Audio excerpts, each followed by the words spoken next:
Guys আজ তোমাদের একটি নতুন টপিক নিয়ে এসেছি। এবারে যারা প্রাইমারি টেট প্রাইমারি টেটের যে পরীক্ষাটি দিয়েছে তাদের ফল প্রকাশিত হয়েছে। তো চলো তোমরা কিভাবে দেখবে দেখে নাও। তো তোমরা তোমার গুগল চরমে চলে যাবে। গুগল চরমে চলে যাওয়ার পর লিখবে এখানে যে প্রাইমারি এডুকেশন বোর্ড লেখার পর তোমাদের সামনে এরকম আসবে। আসার পর তোমাদের সামনে দেখো দেওয়া আছে যে ওয়েস্ট বেঙ্গল বোর্ড। আমি তোমাদের দেখিয়ে দিচ্ছি। ওয়েস্ট বেঙ্গল বোর্ড এখানে আসে, এটা ক্লিক করবে।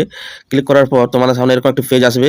এই পেজটি আসার পর তারপরে ক্লিক করবে, এই যে ক্লিক হেয়ার, ঠিক আছে, টিচার এলিজিবিলিটি টেস্ট 2022-এর এখানে ক্লিক করার পর তারপর তোমার সামনে এরকম আসবে। আসার পর প্রথম অপশনটায় টিচার, এই অপশনটায় ক্লিক করবে।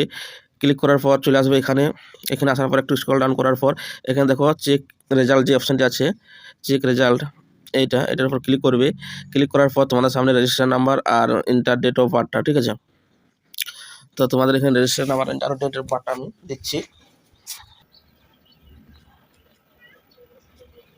এখানে নাম্বার দেওয়ার পর তোমরা চেক ইউ রেজাল্টে ক্লিক করবে। এই দেখো প্রাইমারি টেটের রেজাল্ট একদম তোমাদের সামনে চলে এসেছে এবং তোমাদের এখানে ওএমআর শিটও এখানে দেখতে পাবে। যে জায়গাটা ক্লিক করলে ওএমআর শিট, এখানে ক্লিক করলে তোমরা দেখতে পাবে। তো এখানে ক্লিক করার পর তোমাদের ওএমআর শিটও দেখতে পাবে। তো তোমরা এইভাবে রেজাল্টটা ক্লিক করে দেখতে পারো। তো থ্যাংক ইউ সো মাচ।